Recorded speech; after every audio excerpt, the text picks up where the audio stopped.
I got a killer deal on this demolition pup trailer. Since it's been sitting for a few months, it's going to need a little bit of maintenance. So since I'm probably going to replace the other hoses and fittings, I'm just going to do this one while I'm at it. There's nothing worse than being out in the field in the middle of nowhere and having an airline break. You can see, very cracked. I don't know how long it's going to last. I used a 3/4 inch wrench on the bottom. And on this one, I believe it's 11/16.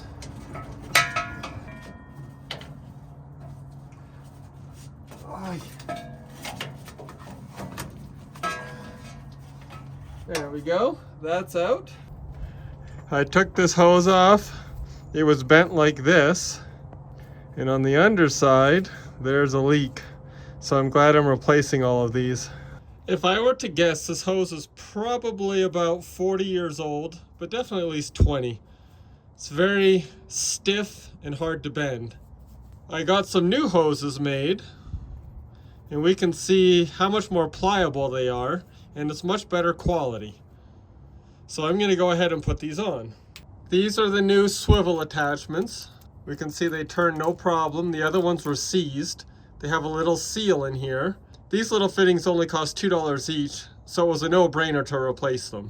These fitting ends do not swivel, so I'm gonna have to attach them first.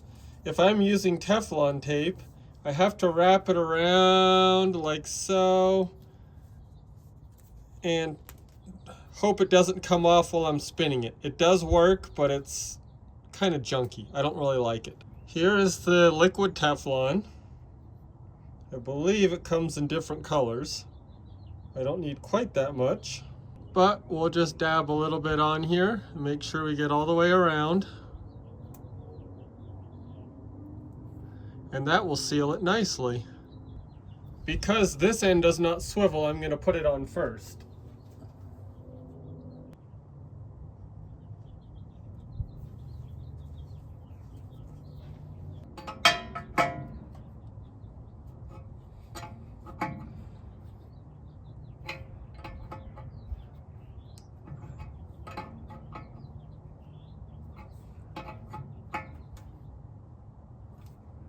Nice and tight. I'm using an 11/16 wrench, and I'm going to take off this fitting right here. It's old, and for the sake of $2, why not replace it? There's the old fitting. The new one has a bigger air chamber coming in. So with this new one, I'm just going to do the one side so that my hands don't get sticky when I put it on. And then I'll do the other side after I screw it on.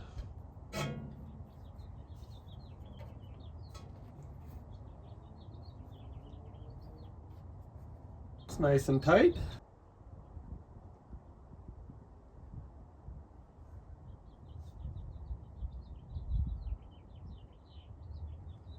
Now this swivels, so it's going to be easy to put on. And this fitting is a 3/4 inch.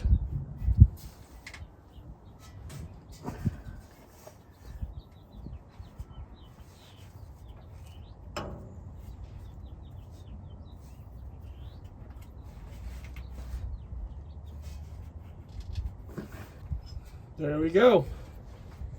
I just got this one out of here,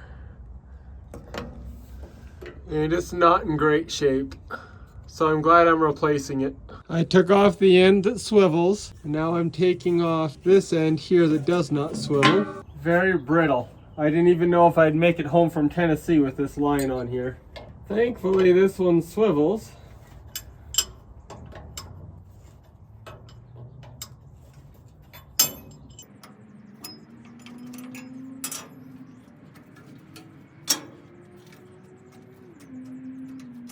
There we go. It's off. This fitting doesn't look that bad, but I'm still going to replace it.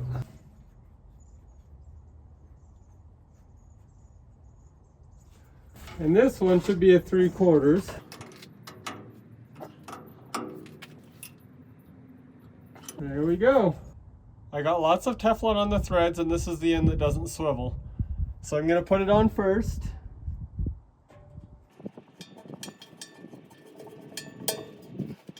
11/16 wrench.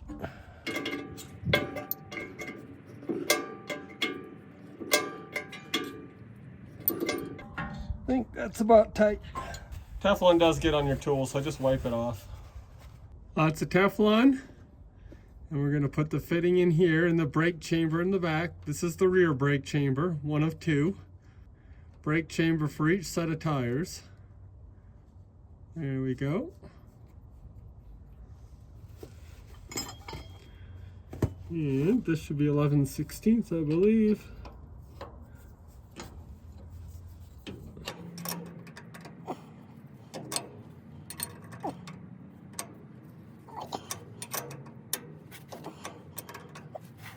I don't like to tighten brass too much because I'm always worried because it's a soft metal that it'll strip out.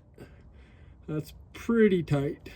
I'll get a little bit of Teflon on here.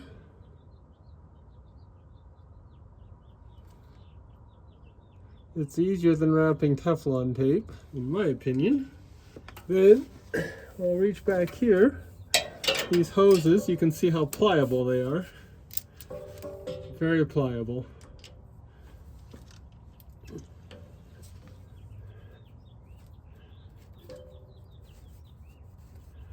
And very easy to screw on. Put my 3/4 wrench.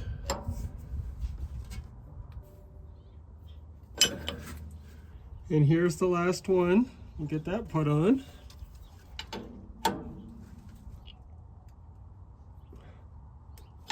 Nice and tight, and we are good to go. Each chamber will power a brake. So this one is the left rear, this one over here is the right rear on the tandem, and then we have two more up front. All my old hoses, so glad to have them off and have new hoses installed. It was an investment, but well worth it in my opinion. It's safe to be under the dumper because we have a safety bar right here.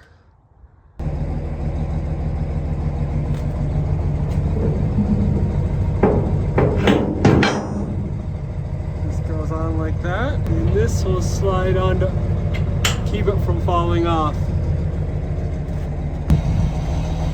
We can hear the air tanks filling up, and I do not hear any leaking air.